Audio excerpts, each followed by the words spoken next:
And speaking of having psycho fans surround you, you had a passage in your book where you show Britney Spears the way to get into a club without anyone noticing, right? And you take the blame for her doing that hundreds of times ever since. And she was in the club surrounded by people who were kissing her ass all day. Yeah, it was. I think it was probably the first time. She was on the show, or we did a lot of stuff together in the 90s, a lot of promoting my movie, Drive Me Crazy, her song, the premiere. We did all this stuff together, and she looked at me. I said to her one day, like, let's go to lunch, and she was like, yes, let's do that.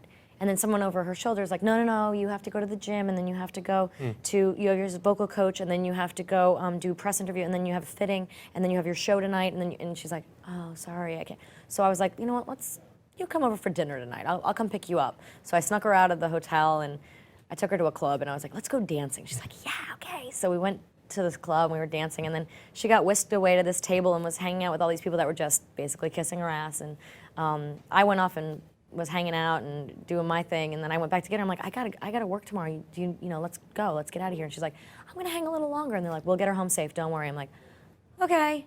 And so, you know, I don't know exactly if that was the first time she'd ever been in a situation like that, but I think it was the first time it really, like, you know, in Hollywood, it really kind of caught her.